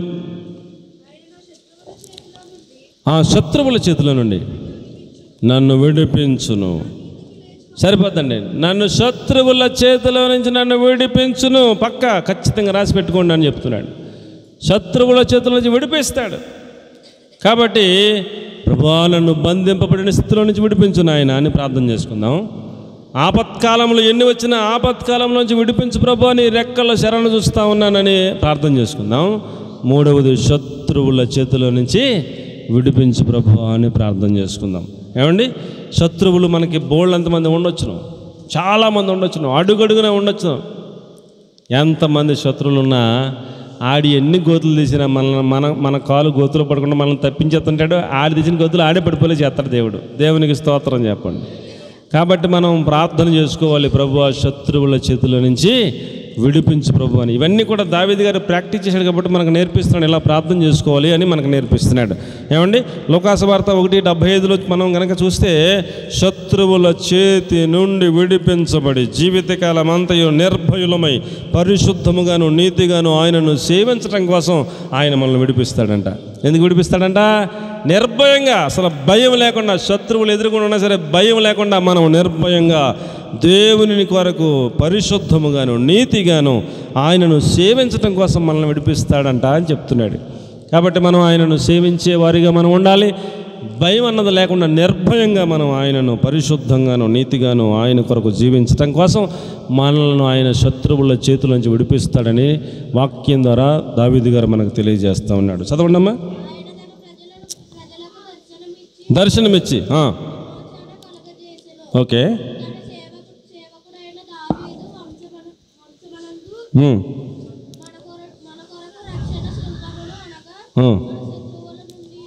రక్షణ శృంగము ఒకటి ఏర్పాటు చేయడం, అనగా శత్రువుల చేతిలో నుంచి విడిపించి జీవితకాలమంతా నిర్భయులమై పరిశుద్ధముగాను నీతిగాను ఆయనను సేవింపను మన కోసం ఈ కార్యాలన్నీ చేస్తాడని చెప్పేసి రాసిపెట్టారు. ఏంటి అంతేనా? అలాగే ఉందా? కాబట్టి ప్రియులారా, మన శత్రువుల చేతిలోంచి మనల్ని విడిపిస్తాడు. ఆయనను సేవిస్తామని, ఆయన కొరకు పరిశుద్ధంగా నీతిగాను బ్రతుకుతూ ఆయనను సేవించాలనే ఉద్దేశంతో ఆయన మన శత్రువులందరి చేతుల నుంచి మనల్ని తప్పించి విడిపిస్తాడంట. అలాగే లోకాసువార్త 1:71 కొంచెం ముందుకి, మనల్ని ద్వేషించి వారందరి చేతుల నుంచి రక్షిస్తాడంట. ఎక్కడంట? మనల్ని ద్వేషిస్తూ ఉంటారు కదా బోళ్ళంతమంది, మనల్ని ద్వేషించే వారందరి చేతుల నుంచి కూడా రక్షిస్తాడంట. తప్పిస్తాడు, విడిపిస్తాడు, రక్షిస్తాడని చెప్తున్నాడు. దేవునికి స్తోత్రం కలుగును గాక. మొదటిది ఎలా విడిపిస్తాడట చెప్పండి? బంధకముల్లోంచి విడిపిస్తాడు. రెండోది ఎలా విడిపిస్తాడంటే చెప్పండి? ఆపదలన్నిటిలోంచి విడిపిస్తాడు. మూడోది ఎలా విడిపిస్తాడంటే చెప్పండి? శత్రువుల చేతుల నుంచి విడిపిస్తాడు. ఏమంటే నాలుగవది కీర్తన 25:15 వలల నుండి విడిపిస్తాడంట మన పాదములను. ఏమండి మన కోసం వలలు వడ్డారంట శత్రువులు. మన కోసం ఏం వడ్డారంట అండి? వలలు పన్ని పెట్టారంట. ఆ వలలో చిక్కుకోకుండా నా కనుదృష్టి ఎల్లప్పుడు ఓకే ఆయన నా పాదములను వలలలో నుండి విడిపించును. దేవునికి బిగ్గరగా ఒక మంచి స్తోత్రం చెప్దాం. హల్లెలూయా. ఆయన నా పాదములను వలలలో చిక్కుకొనకుండా విడిపిస్తాడు. అది బోళ్ళంత విలువైన మాట. కాబట్టి ప్రియులారా, మన పాదములను చిక్కించుకోవాలని వలలు వడ్డారంట శత్రువులు. ఆ వలల్లో నుంచి మన పాదములు చిక్కుకొనకుండా మనలను కాపాడుతాను, విడిపిస్తానని దేవుడు చెప్తా ఉన్నాడు. కాబట్టి ప్రియులారా, కీర్తన గ్రంథం 25:15 వాక్యంలో వలలు చాలా ఉన్నాయి. 25:15 అదే మనం చదివాం కదా. 31:4 31:4 నీవే నన్ను ఇరికించుటకై చిక్కించుకున్నటకై శత్రువుల రహస్యముగా ఒడ్డిన వలల్లో నుండి నన్ను తప్పించుము, విడిపించుము అని ప్రార్థన చేసుకుంటున్నాడు. ప్రియులారా, మన ఆత్మీయ జీవిత యాత్రలో మనకి ఇలా ఇవన్నీ ఎదురవుతాయి. ఆపదలు ఎదురవుతాయి, బంధకాలు ఎదురవుతాయి. ఏమండి నా మాటలు శ్రద్ధగా వింటున్నారా? ఏమి ఎదురవుతాయండి? బంధకాలు ఎదురవుతాయి, ఆపదలు ఎదురవుతాయి. ఇంకోటి ఏమిటి? శత్రువులు ఎదురవుతారు. ఇంకోటి ఏమిటి? వలలు ఎదురవుతాయి. మన కోసం వలలు వడ్డీ ఉంచుతారంట. పొరపాటున అందులో చిక్కుకున్నామా, కాలు చిక్కుకుందా దొరికేసినట్టే, దెబ్బ కొట్టేస్తారు మనల్ని. కాబట్టి మనము వలలో చిక్కుకొనకుండా మనము విడుదల పొందటం కోసం మనము దేవుని ప్రార్థన చేసుకోవాలని దేవుని వాక్యాన్ని బట్టి మీకు నేను మనవి చేస్తూ ఉన్నాను. ఏమండి, ప్రసంగి గ్రంథం 7:26 మనం చూస్తే ఒక స్త్రీని అలా వర్ణించాడు. ఉరులు వంటి మనస్సు, బంధకముల వంటి చేతులను కలిగినటువంటి ఒక స్త్రీ ఉంటుందంట. ఆ స్త్రీ దగ్గరికి వెళ్ళామంటే మనల్ని బంధించేస్తుందంట, విడుదల పొందలేమంట, చాలా దెబ్బతినేస్తామంట. మరణము కంటే ఎక్కువ దుఃఖం కలిగించేది నాకు ఒకటి కనపడింది అంటాడు. ఏమిటండి? వలల వంటిదై, ఉరుల వంటి మనస్సు, బంధకముల వంటి చేతులు కలిగిన స్త్రీ అంటాడు. చాలు, సరిపోద్దండి. ఆమెను ఎలా వర్ణించాడు? వలల వంటిదై. ఏమిటండి? వలలు ఉంటాయంట. ఒక స్త్రీ దగ్గర వలలు ఉంటాయంట. వలలో చిక్కుకుపోయావా అయిపోయినట్టే, ఇంకా నీ జీవితం నాశనం అయిపోయినట్టే. వలల వంటి స్త్రీ, వలలు ఉంటాయంట. ఉరులు వంటి మనస్సు ఉంటుందంట. బంధకముల వంటి చేతులు ఉంటాయంట. ఒక్కసారి అలా చేతులేసి బంధించిందా అయిపోయినట్టు, జీవితం నాశనం అయిపోయినట్టే. అలాంటి స్త్రీలు ఉంటారంట. చాలా జాగ్రత్తగా ఉండాలి. ప్రభువా, ఈ వలల్లో పడిపోకుండా, ఈ ఉరుల వంటి మనస్సుల్లో పడిపోకుండా, ఈ బంధకముల వంటి చేతుల్లో చిక్కుకోకుండా నన్ను విడిపించుము నాయన అని ప్రార్థన చేసుకోవాలి. దేవునికి స్తోత్రం కలిగిన గాక. ఏమి బలమండి సంసోను బలం, ఏమి బలమండి! ఫిలిష్తీయుల చేలన్నింటినీ నాశనం చేయగలిగినటువంటి బలం. నక్కలను పట్టుకుని 2 నక్కలకు తోకలు ముడేసి కాగడాలకు అర్థమంటే మాటలా? ఏమంటే ఫిలిష్తీయుల మొత్తం పురానికి ఆధారమైన ఒక గవిని లేపి అవతల పడేస్తామంటే మాటలా? 1000 మంది సర్దారులు ఎదురుగా ఉంటే ఒక గాడిద దవడ ఎముగుతో 1000 మందిని చంపేసి ఒక కుప్పలాగా వేస్తాం సామాన్యమైన విషయమా? ఏమండి, అసలు ఏం బలం అండి ఆయనకి. అసలు ఆయన ముందు ఏమి ప్రపంచం ఆగదన్నట్టు అంత బలవంతుడు. ఒక్క స్త్రీ ద్వారా మొత్తం కొట్టేశారు. ఒక్క స్త్రీ ద్వారా మొత్తం కొట్టేశారు. అంత బలవంతుని తిరగబెట్టేశారు అంతే. జలీలా అనే ఒక స్త్రీని తీసుకొచ్చి అక్కడ పెట్టారు లోయలో. మనోడు వస్తాడు జాయిగా మేనేజ్ చేయని చెప్పారు. ఫిలిస్తీన్లే పెట్టారేమండి. పెడితే వచ్చి చూసి అక్కడ జాయిన్ అయిపోయాడు అంతే. బలం అంతా పోయిదాకా వేధించి అసలు రహస్యం ఏంటి తెలుసుకుందాకా వేధించింది. చెప్పించాడు ఇక తట్టుకోలేక. చెప్పితే చక్కగా పిలిపించింది, మొత్తం జళ్ళన్నీ కట్ చేయించింది. ఫిలిస్తీన్లు వచ్చారనగానే లేచాడు. ఎప్పటి వాళ్ళు విరజిమ్ముకుందాం, నాకు ఇంకా బలం ఉందనుకున్నాడు. పోయింది. దేవుడు ఎప్పుడో వెళ్ళిపోయాడు. విడిచిపెట్టేసి వెళ్ళిపోయాడు. మొత్తం పోయింది. కళ్ళు పీకేశారు. తిరగలేసి దగ్గర పెట్టారంటే తీసుకెళ్ళి. నీ బలం ఏంటి, నీ శక్తి ఏంటి, నీ యొక్క ఆ పరిశుద్ధాత్మ కృప ఏంటి నీ మీద? నువ్వు వెళ్ళింది ఎక్కడున్నావు? ఈ యొక్క ఉరులు వంటి మనస్సు కలిగిన స్త్రీ దగ్గర చిక్కుకుపోయాడు. చిక్కుకుపోయాడు. బంధకముల వంటి చేతుల్లో బంధకాల్లో చిక్కిపోయాడు. అయిపోయింది అంతే, మొత్తం జీవితం అయిపోయింది. ఫిలిస్తీన్లందరినీ సర్వనాశనం చేయడం కోసం దేవుడు అతడిని పుట్టిస్తే వాళ్ళ చేతిలో వలల చేతిలో ఆ ఒక్క వల్ల చిక్కిపోయాడు అంతే. అయిపోయింది, మొత్తం జీవితం అయిపోయింది. మొత్తం పోయింది. కాబట్టి ప్రియులరా, ఇలాంటి వలల్లో జీవితంలో ఎన్ని ఉంటాయో.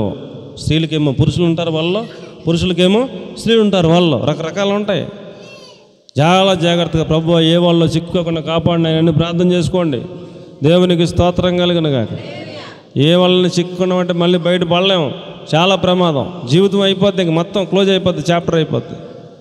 ఎటువంటి వాళ్ళను చిక్కుకోకుండా ప్రభు నన్ను కాపాడు ప్రభు, విడిపించు ప్రభు అని ప్రార్థన చేసుకోవాలని దేవుని వాక్యం మనకు తెలియజేస్తుంది. కీర్తన గ్రంథం 141 అధ్యాయం 9వ వాక్యాన్ని కనుక మనం చూస్తే, కీర్తన గ్రంథము 141 అధ్యాయం 9వ వచనం త్వరగా.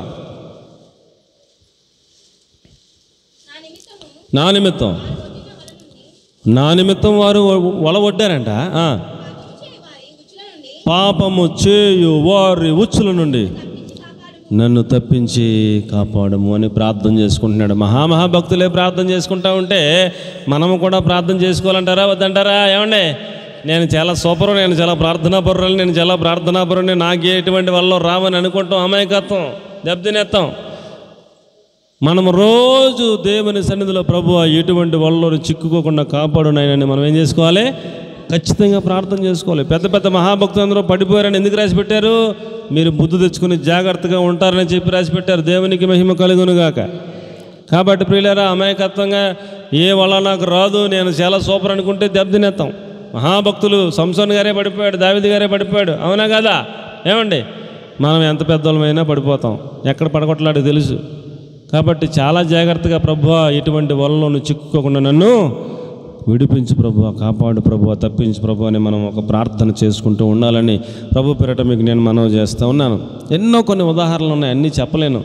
58 సంవత్సరాల ఒక గొప్ప భక్తుడు, ఇతర దేశాల్లో పెద్ద భక్తుడంట. ఆయన రాసిన పుస్తకాలు లక్షల పుస్తకాలు అమ్ముడైపోతాయంట. అంత అగ్నిలాగా బతికాడంట. 58 సంవత్సరాలు. అప్పుడు ఏమండి, ఆ బుద్ధి, అలాంటి బుద్ధి సాతానుగాడు పెడితే మాత్రం పడిపోతారా? పడిపోయాడు. అలాంటి దైవ సేవకుడి దగ్గర పరిచయం చేసే ఒక యవనస్తురాలు ఉందంట, దరిద్రానికి. ఆ యవనస్తురాలు పరిచయం చేస్తాకుంటే యవనస్తురాలతో పాపంలో పడిపోయాడు. 58 సంవత్సరాలు అప్పుడు అవసరమా అండి? ఏమండి, 58 సంవత్సరాల వయసులో అవసరమా? పడిపోయాడు పాపంలో. అప్పుడు కెమెరాలు కూడా ఉన్నాయంట, కెమెరాల్లో పడిపోయిందంట. అందరికీ తెలిసిపోయిందంట.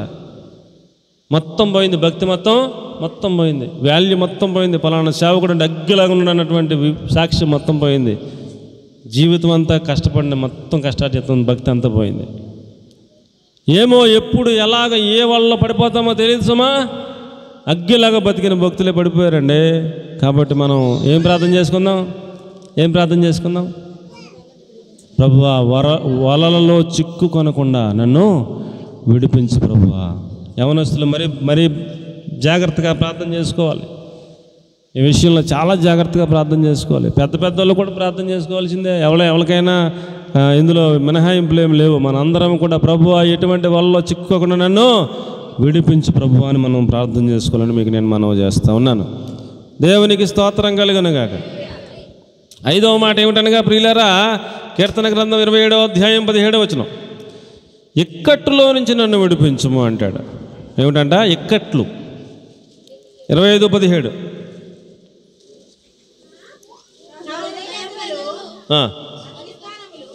అమ్మా, నా హృదయ వేదనలు అతి విస్తారములు. హృదయంలో వేదనలు అతి విస్తారంగా ఉన్నాయంట. ఇక్కట్లు బాగా పెరిగిపోయినాయంట. ఇక్కట్లలో నుంచి నన్ను విడిపించుము అని ప్రార్థన చేసుకోవాలంటాడు. ఆయన విడిపించేదాకా ఇక్కట్లలోనే సంతోషంగా ఉండమని పౌలు గారు చెప్తున్నాడు. దేవునికి స్తోత్రం చెప్పండి. మనకి హృదయంలో విచారాలు చాలా ఉన్నాయి. అమ్మ నా వైపు చూడండి. హృదయంలో ఏమున్నాయి చెప్పండి? హృదయంలో విచారములు చాలా ఉన్నాయి. ఆ హృదయంలో విచారాలు ఎక్కువైపోతున్నప్పుడు, ఇక్కట్లు పెరిగిపోతూ ఉన్నప్పుడు, ఆ ఇక్కట్లు తొలగించే వరకు, ఇక్కట్ల నుంచి విడిపించే వరకు మనం ఆ ఇక్కట్లలోనే సంతోషంగా ఉండమని చెప్తున్నాడు అపోస్తలుడైన పౌలు గారు. చూడండి ఆ మాట ఎంత బాగుంటుందో. 2 కొరింథీ 12:10. 2 కొరింథీ 12:10. ఇక్కట్లు ఉంటాయి, హృదయ వేదనలు ఉంటాయి, కానీ ఆ వేదనలోనే, ఇక్కట్లలోనే సంతోషంగా ఉండటానికి అలవాటు చేసుకోండి నాన్న. దేవుడు తొలగించేదాకా ఆ సంతోషంగా వాటిని భరించడం, సహించడం నేర్చుకోండి ప్రభు అని చెప్తున్నాడు. అమ్మా, నేను ఎప్పుడు బలహీనో అప్పుడే బలవంతుడిని. క్రీస్తు నిమిత్తము నాకు కలిగిన బలహీనతలలోను, నిందలలోను, ఇబ్బందుల్లోనూ, హింసలలోను, ఉపద్రవముల్లోనూ ఏం చేస్తున్నాడంటే చెప్పండి? భక్తులకి ఉపద్రవాలు వస్తాయా? వస్తాయి. భక్తులకి హింసలు వస్తాయా? వస్తాయి. భక్తులకి నిందలు వస్తాయా? వస్తాయి. భక్తులకి బలహీనతలు వస్తాయా? వస్తాయి.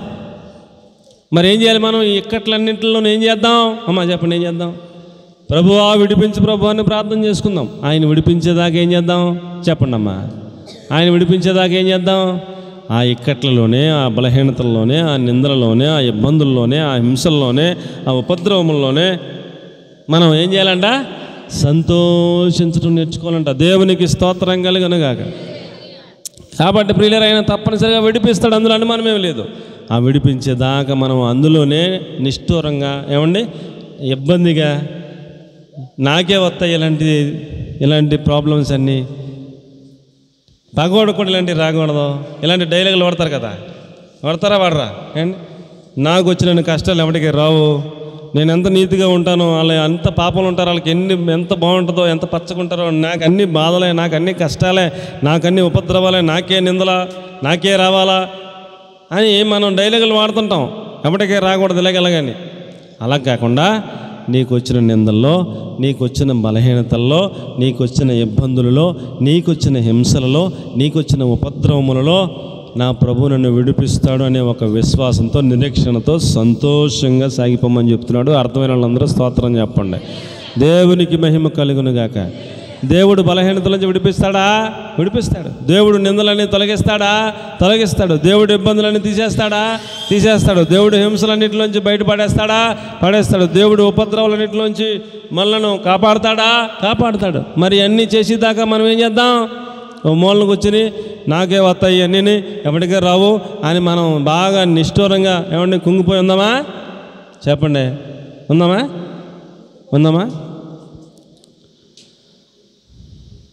మనం ఎదుటివాడిని చూసి ఆడు పాపంలో ఉన్నాడు, పచ్చకున్నాడని అనుకోకూడదు.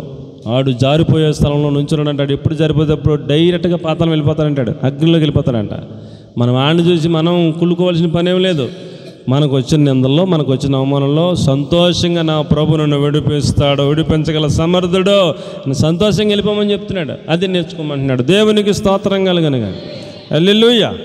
కాబట్టి ప్రియులారా, 6వ మాట ఏమిటనగా, కీర్తన గ్రంథం 120:2 అబద్ధమాడు పెదవుల నుండి, మోసకరమైన నాలుక నుండి నా ప్రాణమును విడిపించు ప్రభు అని ప్రార్థన చేసుకోవాలంట. మన ప్రాణమును ఏమండి, ఈ అబద్ధమాడే పెదవుల నుంచి, నాలుక నుంచి, మోసకరమైన నాలుక నుంచి మన ప్రాణాన్ని కాపాడమని, విడిపించమని ప్రార్థన చేసుకోమని చెప్తున్నాడు. ఏరా బాబు, ఎవర్రా? ఏం కాదులే నాన్న, చూడు, స్టడీగా పెట్టు, చూడు, కనపడుతుందా? ఓకే, పర్వాలేదు. చిన్నపిల్లలకి వాళ్ళకేం తెలియదు. ఓకే, ఏంటమ్మా? అబద్ధమాడు పెదవుల నుండి, మోసకరమైన నాలుక నుండి నా ప్రాణమును విడిపించుము అంటాడు. అమ్మ నా వైపు చూడండి, అందరూ ఒకసారి నా వైపు చూడండి. ఇప్పుడు మనం చాలా పరిశుద్ధంగా జీవిస్తున్నాం. ఏమండి, మనం చాలా పరిశుద్ధంగా జీవిస్తున్నాం. పాపం ఏమీ చేయకూడదని చాలా తాపత్రయపడి నీతిగా బతకాలని ఆశపడి జీవిస్తున్నాం. కానీ మనం ఉండేది లోకంలో. మనం ఉండేది ఎక్కడండి? లోకంలో ఉన్నాం. చుట్టూ పాపం ఉంది. చుట్టూ ఏముందండి? చుట్టూ పాపం ఉంది. చుట్టూ పరిస్థితులన్నీ కూడా పాపంలో మునిగి తేలుతూ ఉన్నాయి. ఇప్పుడు మనం ఏదో పని మీద ఎక్కడికో వెళ్ళాం, అక్కడ మనం కూర్చున్నామో నుంచున్నామో ఏదో చేస్తున్నాం. మన సెల్లో మనం సినిమా పాట పెట్టుకోం. ఏమంటే మన సెల్లో మనం ఏం పెట్టుకోము? సినిమా పాట పెట్టుకోం. మన సెల్లో యేసుప్రభు పాట పెట్టుకుంటాం. మన సెల్లో వాక్యమే వింటాం. మనం చాలా కరెక్ట్. కానీ మన పక్కనే ఉల్లిపాయలు అమ్మితే ఒకడు వస్తాడు ఆటో వేసుకుని. వాడు ఉల్లిపాయలు 2 కేజీలు 100 రూపాయలు అని గంట సేపు చెప్పుకున్నా మనకి ఇబ్బంది ఉండదు కదా.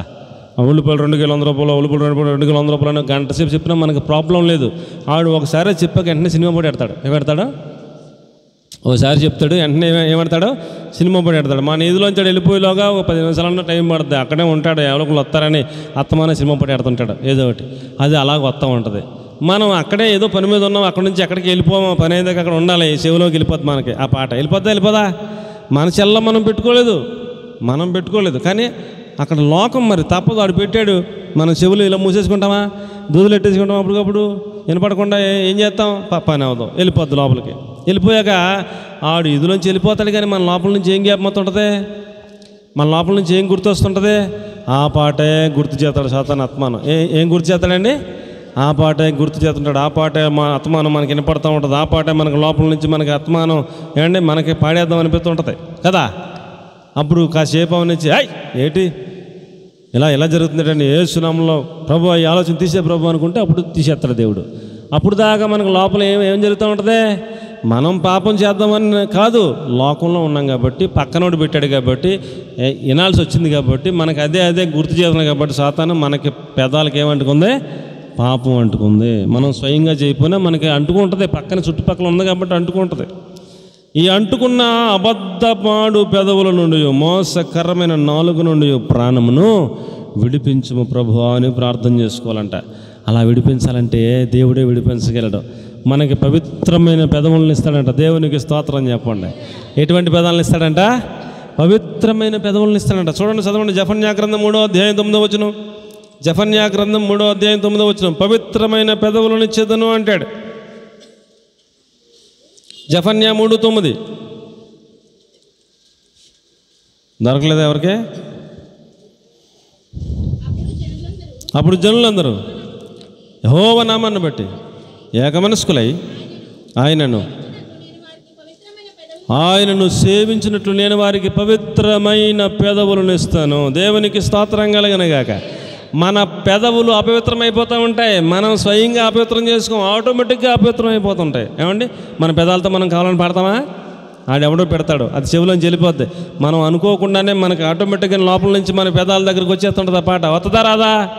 అసలు నాకు రాదన్నవాడు అబద్ధికుడు జనకుడైన సాతాను గడికే ఆశ్చర్యపోయేంత అబద్ధికుడు అనమాట. నాకు అసలు అలాంటిది నాకు ఎప్పుడు జరగదంటే మోసం అది కదా. మనం లోకంలో ఉన్నాం, పక్కవాడు ఏదో పెట్టాడు, మనకి తప్పనిసరిగా అక్కడ ఉండాలి. అది కూత వినపడింది, అదే గుర్తుకొస్తూ ఉంటుంది. పెదవులు అపవిత్రమైపోతాయి ఆటోమేటిక్గా, మనం ఎంత కంట్రోల్ చేసుకుందాం అనుకున్నా. అలాంటి అపవిత్రమైన పెదవులను తీసివేసి పవిత్రమైన పెదవులను ఇచ్చేదును అంటాడు. అమ్మ, పవిత్రమైన పెదవులను ఇచ్చి ఆయనను సేవించేలాగా వాళ్ళను నేను సిద్ధపరుస్తాను అంటాడు. హోషేయ గ్రంథం 14:2 అంటాడు, ఏమండి, మీ పెదవులను ఆయనకు సమర్పణ చేసుకోండి అంటాడు. నీకు ఇష్టమైనవి నీవు అంగీకరింపదగినవి మా పెదవులే మా దగ్గర ఉన్నాయి, మా పెదవులను నీకు సమర్పించుతున్నాము అని ప్రార్థన చేస్తున్నారంటే వాళ్ళు. ఈ పెదవులను ఎవరికి చేయాలి? దేవుడికి సమర్పణ చేసేసుకోవాలంటాడు. చూడండి, హోషేయ 14:2.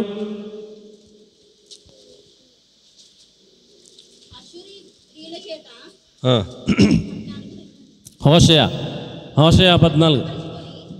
14:2. ఓకే,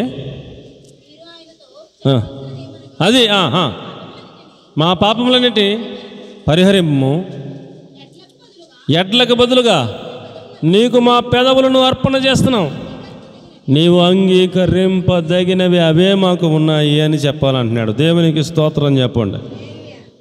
మన పెదవులను ఆయనకి అర్పణగా ఇచ్చేయాలంటాడు. యెషయా గ్రంథం 6వ అధ్యాయం 7వ వచనంలో అమ్మ నా వైపు చూడండి, తర్వాత చదివిగానే. యెషయా అనే ఆయన ఆ యొక్క ఇశ్రాయేల్ జనాంగాల మధ్యలో ఉన్నాడంట.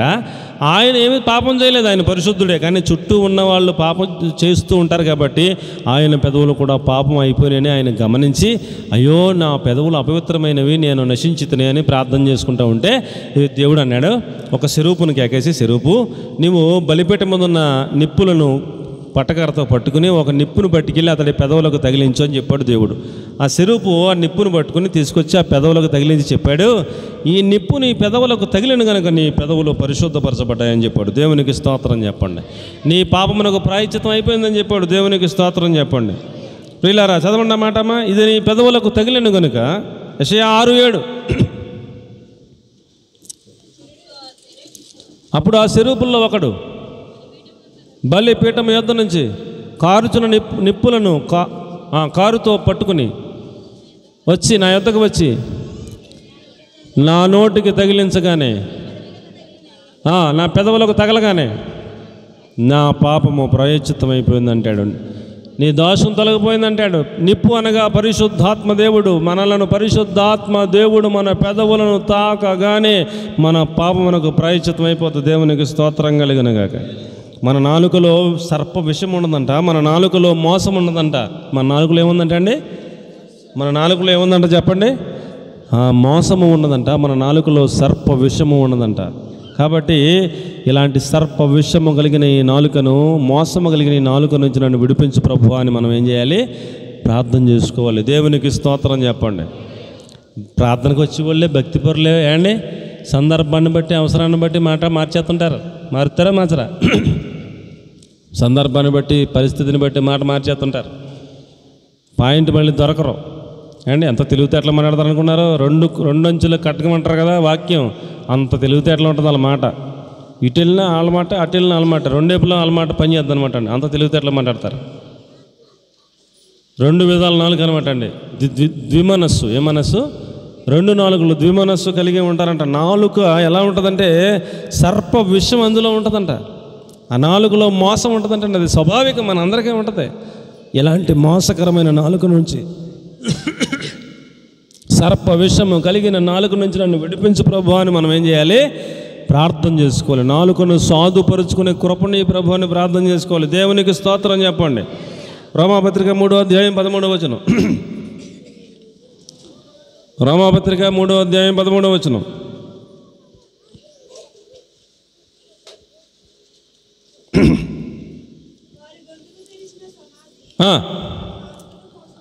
తమ నాలుకతో మోసం చేస్తారు, వారి పెదవుల కింద సర్ప విషము ఉన్నది అంటాడు. ఎంత డేంజర్ అయిన ఈ నాలుక నుంచి మనల్ని మనం విడిపించమని ఏం చేయాలి చెప్పండి?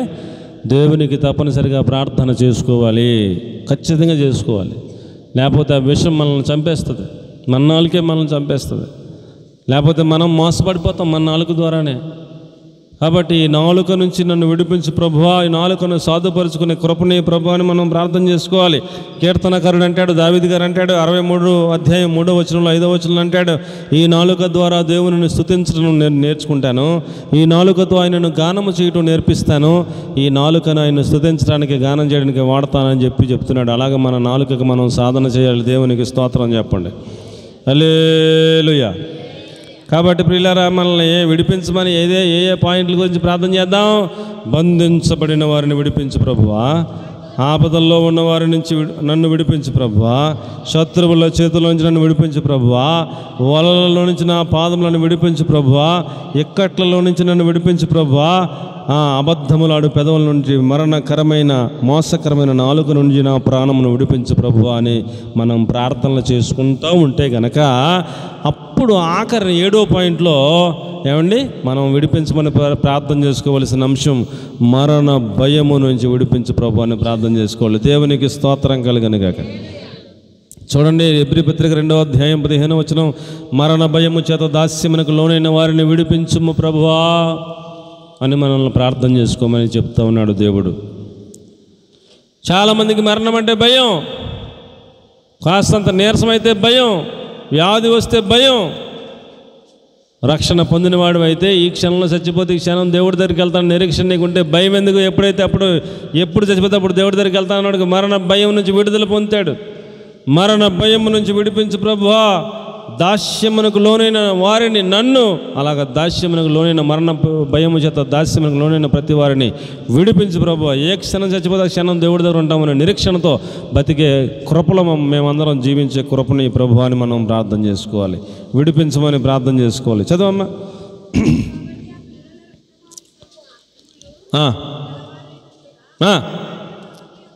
మరణము యొక్క బలము గలవాలని అనగా యేసు ప్రభు మరణము ద్వారా నశింపజేసేసాడంట. జీవితకాలం అంతా మరణ భయం చేత దాస్యముకు లోనైన వారిని విడిపించేశాడు. ఏ క్షణం చచ్చిపోతే ఆ క్షణం నేను చనిపోయి మరలా లేచాను నాన్న, నువ్వు కూడా చచ్చిపోయినా నేను లేపుతాను అని చెప్పి నిరూపించాడు యేసు ప్రభు. దేవునికి స్తోత్రం చెప్పండి. అసలు మరణము గురించిన భయం లేదని చెప్తున్నాడు. దేవునికి స్తోత్రం చెప్పండి. నేను మరణమును జయించాను, పునరుద్ధరణయ్యాను, పరలోకంలో ఆసీనుడయ్యాను, విజ్ఞాపన చేస్తా ఉన్నాను. నీవు కూడా ఎప్పుడు చచ్చిపోతే అప్పుడు నిన్ను మరణము నుంచి విడిపించి పునరుద్ధానం చెందించి నా దగ్గరకు తీసుకెళ్ళగలుగుతాను, అలాంటి కృపనిస్తానని చెప్పి చెప్తున్నాడు. మనకి మరణ భయము ఉండటానికి వీలు లేదు అని చెప్తున్నాడు. మరణ భయము నుంచి విడిపిస్తానంటున్నాడు. దేవునికి స్తోత్రం కలుగును గాక. ప్రకటన గ్రంథం 21:4 చెప్పాడు అసలు మరణం ఇంకా ఉండదు. మరణము మింగివేయబడిను, మరణం ఇంక లేదు. మరణమును మింగేసి యేసు ప్రభు పునరుద్ధరణుడై పరలోకంలో ఉన్నాడు. నీవు కూడా చచ్చిపోయిన మరుక్షణం పరదేశం తీసుకెళ్తాడు, అక్కడ నిన్ను కూర్చోబెడతాడు. అటువంటి భయం ఏమీ లేదని చెప్తున్నాడు. చూడండి 21:4. ప్రతి బాష్ప బిందువును తుడుస్తాడు, మరణము ఇక ఉండదు. దేవునికి స్తోత్రం కలుగును గాక. ఇక్కడ భూమి మీద ఉన్నప్పుడు ఒకసారి మరణించిన కన్ను మూసిన మరుక్షణం అక్కడ కన్ను తెరుస్తాం. ఇక మరణము ఉండదు. ఇక మరణం లేదు. ఆయనతో పాటు జీవించడమే, యుగాలు స్తుతించుకుంటూ ఉండటమే, పరలోక రాజ్యంలో తిరుగుతమే. దేవునికి మహిమ కలుగును గాక. ప్రకటన 2:11 చూస్తే జయించువాడు మరణం వల్ల ఏ హానియు పొందడు. నీకు జయ జీవితం ఉంటే నువ్వు పాపాన్ని జయించగలిగిన వాడివైతే, దుష్టిని జయించగలిగిన వాడివైతే, సాతాన్ని జయించగలిగిన వాడివైతే, లోకాశలను జయించగలిగిన వాడివైతే, లోకాన్ని జయించగలిగిన వాడివైతే నీకు మరణం గురించిన భయమే ఉండదు. దేవునికి స్తోత్రం చెప్పండి. 2:11 చదువు పెట్టామా.